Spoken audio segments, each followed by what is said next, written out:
Hello, my name is Emma Aston and I'm an Associate Professor of Classics at the University of Reading.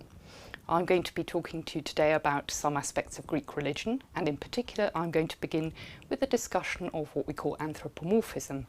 That's to say the depiction of Greek deities in human or humanoid form. So this is something which affects how Greek deities were actually viewed, how they were depicted, but also a great deal about their characters. So the interaction between gods and mortals in Greek culture took forms which would have been recognisable from aspects of social behaviour between different humans and human groups. Scholars will often talk about Greek religion being based, for example, upon the principle of reciprocity. That's to say, humans give deities gifts of various sorts, offerings and sacrifices. We'll talk a bit more about that later on. And in return, they expect the deities to do certain things for them. Provide successful harvests, military enterprises, safe childbirth and child rearing, and so on. And this is very much how human society was organised in the ancient Greek world as well. Reciprocal favours, reciprocal hospitality, and on the negative scale, revenge. So if somebody does you a bad turn, you do them a bad turn in return, if you're able to. So it was with gods. And this principle of religion often gets labelled with a Latin phrase, do ut des, I give in order that you might give. We give God's favours so that they may return them to us. So in many ways, both physical and in terms of habits, ideals, wishes, preferences, Greek gods resembled the human beings who created and worshipped them. And this we may put under the umbrella term of anthropomorphism. In physical terms, anthropomorphism allowed for a really strong belief in contact and encounters in the ancient world. So the Greeks really did believe that they were able, under certain circumstances, to meet one of their deities. A god appearing before a mortal is what we term an epiphany. So ancient deities staged epiphanies quite often. That's to say, they made surprising and often startling appearances before their human worshippers. This is not to say that Greek deities did not operate through indirect agency. They didn't have to be present in order to influence human lives. They were quite capable of sending good or bad effects from a distance, for example, blighting crops or making them grow well. But epiphanies, direct encounters, direct appearances by deities were something that the Greeks really firmly believed in. And I think this is something that we perhaps struggle a little bit to understand fully nowadays. We are not used to the idea of gods being there, physical, corporeal, and able to take a direct involvement in our lives. But so it was. To give you an example of an epiphany, during the first Persian invasion of Greece in 490 BC, the Athenians, who were having difficulty confronting the Persians on their own and needed assistance from the Spartans, another community of southern Greece, sent a runner, Phidippides, down to implore Spartan assistance. Phidippides went down to Sparta, failed to secure Spartan assistance, incidentally because the Spartans were too busy holding a religious festival at the time. And then on his way back through the Peloponnese, through southern Greece, encountered a deity who leapt out of the undergrowth and greeted him. We are told about this by the 5th century BC historian Herodotus, who says as follows: according to the account he gave the Athenians on his return, Phidippides met the god Pan on Mount Parthenium near Tegea. Pan, he said, called him by name, Phidippides, and told him to ask the Athenians why they paid him no attention. And we are told by Herodotus that subsequently the Athenians started to pay Pan attention and instituted his cult, his worship in Athens itself, and fared a great deal better as a consequence. So this is one example of a god being able actually to appear before a selected mortal in a physical, corporeal way. And Phidippides would not have been able to put a hand through Pan. Pan would have been solid and physical and there. I thought I would show you another interesting example of a slightly different type of epiphany, which tells us a great deal about how in real life the Greeks thought they might encounter deities. Because we might regard Herodotus's account of the encounter with Pan as being a literary elaboration, just a nice story. But the following was a real account, I think. So in the northeast Peloponnese there was a healing sanctuary dedicated to the god Asclepios at a place called Epidaros. You might be familiar with it. It contains one of the really famous theatres of the ancient world. And the sanctuary of Asclepios at Epidaros was decorated in part with some really elaborate inscriptions, inscribed texts, and these recorded cures which supposedly took place in the sanctuary. And these would have been regarded by the people in the sanctuary as genuine testimonies of real-life events. Here is one such inscription which recounts what happened to a character called Euhippus when he visited the sanctuary. Euhippus conducted the practice we call incubation. That's to say, he slept the night in the sanctuary in the hope that the god or one of his ministers would help him cure a long-standing and dangerous medical complaint. And the inscription reads as follows: Euhippus bore a spearhead in his jaw for 6 years.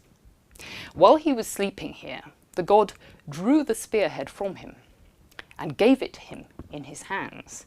When day came, he walked out well, having the spearhead in his hands. So it was obviously believed possible that somebody coming and sleeping in the sanctuary would encounter Asclepios. We can interpolate that this would be a dream. The god would appear to the man or woman in their dreams. But the way the text presents it is very direct. Asclepios is right there. Not only does he appear, but he actually involves himself in this man's cure. Takes out the spearhead which has been lodged in this poor man's face and hands it to him. And it is such a sense of immediacy which really permeates Greek religion, very different from the rather abstract theological notions with which we tend to operate today. Literary accounts of Epiphany tell us a lot about how the Greeks actually thought their deities looked. So one of my favourite texts, which I recommend everybody look at if they want to understand this business, is one of the so-called Homeric hymns. And these were hymns to deities. They were not actually composed by the same poet who composed the Iliad and the Odyssey, but they were composed in a very similar style, a similar rhythm, similar use of language, and so on. Number 5, Homeric hymn number 5, is in honour of the goddess Aphrodite, goddess of love and passion. And in it, it tells of an encounter between a mortal man, Anchises, the father of Aeneas, and the goddess. And the goddess is cursed by giving a dose of her own medicine, so to speak. Zeus, in order to humble her, makes her fall in love with a mere mortal, which is a humiliation for a goddess of her stature. So she falls in love with Anchises and decides that she's going to seduce him. And the encounter between them has, I think, some latent, if not patent, humour. So here, the hymn describes Aphrodite appearing, staging an epiphany before Anchises. Standing in front of Anchises, the daughter of Zeus, Aphrodite, made herself look like an unmarried girl in appearance and stature, lest he should be badly frightened to recognise her when he saw her. So the first point we draw from this is that if a god appears before a mortal, the risk is that the mortal will just be terribly frightened by a being of supernatural power and majesty. So Aphrodite puts on a mortal disguise, like an attractive but human girl. When he beheld her, the poem goes on, Anchises was filled with amazement and wondered at her appearance and stature, and also her shimmering raiment. When we hear about epiphanies, very often the deity is described as having a sort of luminosity about them, an unearthly light. That's how you spot a deity. If you want to know how to recognise one, a certain amount of radiance is one of the key signs. And we are told by the poet that her radiance is partly because she is wearing a mantle outshining in brightness the firelight, torques that were twisted in spirals, and glittering flower-shaped earrings. And a great deal of time is spent by the poet on her adornment and also her natural and inherent radiance.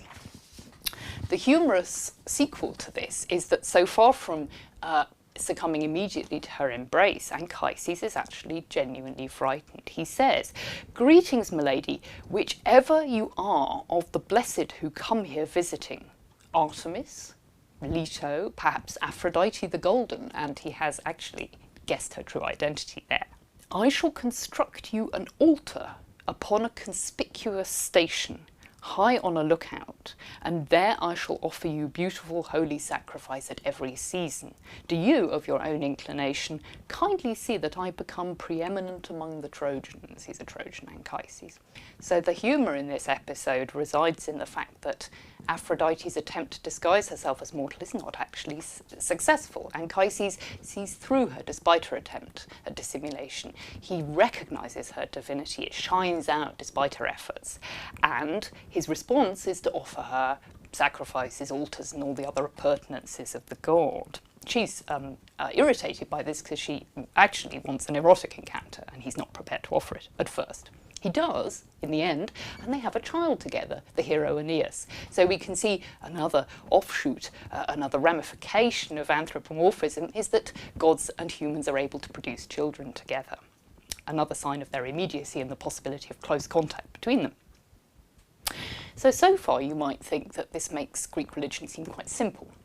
The gods are like us. We make them. We created the gods, so of course they resemble us in every way, in their looks, except for unearthly radiance and stature, in their habits, in their desires, in their practices and customs. But the matter is, of course, more complicated than that, as you can imagine. There is a really sizable number of deities that don't follow the standard template of anthropomorphic depiction in their physical form. One example we've already met, the god Pan. If you remember, he was the one who leapt out at the runner Pheidippides in the centre of the Peloponnese. Now Pan, as you will see from the image on the screen at this point, is half human, or at least he tends to have human posture. You'll see from the picture that he's standing. But as you'll see, quite large portions of his body are actually goat form rather than human. And he is what we call a hybrid, or sometimes a theriomorphic deity. Theriomorphic is a term meaning animal form. It's a counterpart to anthropomorphic, the form of an animal rather than the form of a human being. The image you see is a picture on a pot from ancient Athens, created about 490 BC. It would have been a mixing bowl for stirring wine and water together. The figure on the left, who is fully human, is the god Hermes, who is actually associated with flocks and pasturage, and so a suitable companion for Pan. And he's playing the pipes, and Pan is having a good sing to accompany him.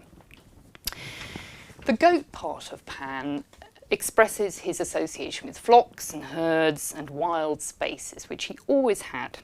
Even though Pan was worshipped in the centre of the city of Athens, nonetheless, he never lost that association with the wild domain, and his goat part expressed that and kept it in view.